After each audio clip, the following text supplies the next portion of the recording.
이어서 지역 소식 들어보겠습니다. KBS 대전 총국이 매년 개최하는 꽃축제가 성황을 이룬다는 대전 소식과 강릉 포항 소식을 듣겠습니다. 먼저 대전 연결합니다. 네, 대전입니다. KBS 대전방송 총국이 올해 8번째로 마련한 KBS 꽃축제에 사흘 동안 벌써 2만여 명의 시민들이 다녀갔습니다. 5월의 푸르름을 그대로 옮겨놓은 듯한 꽃축제장을 이정은 기자가 소개합니다. 햇살을 움켜쥐려는 듯 하늘을 향해 분홍빛 꽃잎을 활짝 벌린 설란. 화분에 옮겨진 모습이 한 폭의 수채화입니다. 거센 비바람을 뚫고 살아남은 국화에게서는 생명의 숭고함마저 느껴집니다. 이번 꽃축제에는 산기슭에서나 볼 수 있었던 야생화 300여 점이 전시돼 도심 생활에 지친 현대인에게 작은 여유를 전하고 있습니다. 끈질긴 생명력, 뭔가 누군가 와서 돌보지 않아도 어떤 자기 스스로 알아서 살아가는 어떤 그런 것들이 사람이 살아가는 어떤 그런 모습과 또 많이 닮지 않았나 이렇게 생각합니다. 평소 쉽게 볼 수 없었던 야생화와 희귀식물을 선보이는 이번 꽃축제에는 사흘 동안 벌써 2만여 명의 관람객이 찾았습니다. 따사로운 햇살을 받아 더욱 눈부시게 빛나는 꽃을 사진에 담으려는 사진가들과 아이와 나들이에 나선 주부 등 모두 오랜만에 봄 소풍에 들뜬 모습입니다.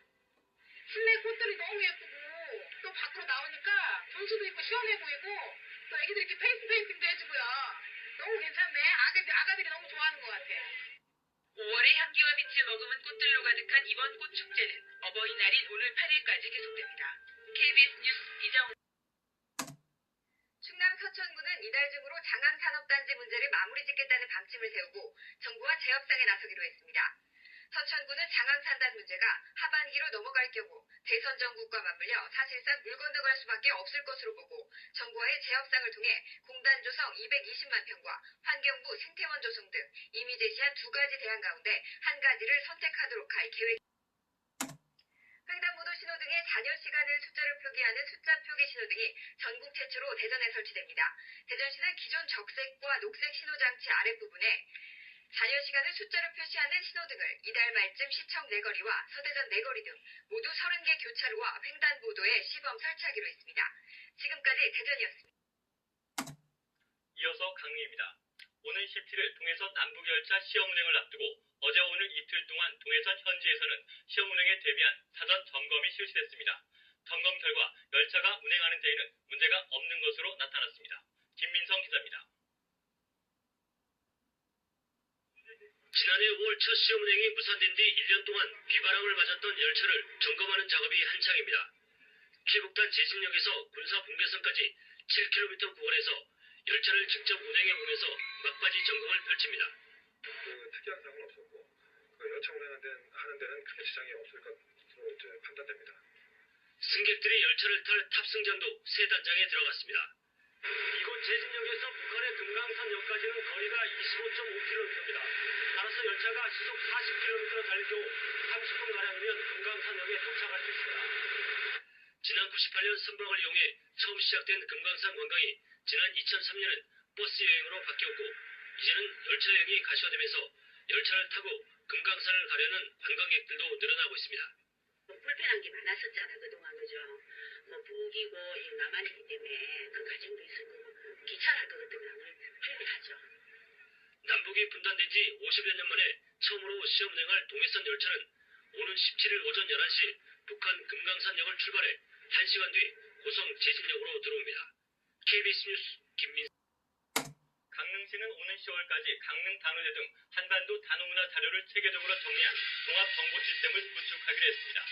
단오문화 종합 정보 시스템은 강릉 단오제 등 한반도의 단오와 관련된 각종 문서와 구술 자료, 사진, 동영상 등을 체계적으로 정리해서 장기적으로 단오를 문화 콘텐츠 산업으로 발전시키는 데 원천 자료로 활용됩니다. 조선 왕조실록을 보관하던 사고 가운데 하나인 태백산 사고의 복원 작업이 추진됩니다. 국가기록원은 임진왜란 직후부터 조선 왕조실록을 보관해오다 1940년대 후반 소실된 것으로 추정되는 태백산 사고의 복원 작업을 오는 2008년 완공을 목표로 문화재청과 함께 추진하겠다고 밝혔습니다. 지금까지 강릉에서 마지막으로 포항입니다. 울릉도 나리분지에서는 올해 처음으로 산나물 축제가 열려 산나물 캐기와 요리 경연대회 등 다채로운 체험 행사가 마련됐습니다. 울릉도에서 김태현 아나운서가 취재했습니다. 섬더덕이 땅속에서 모습을 드러냅니다.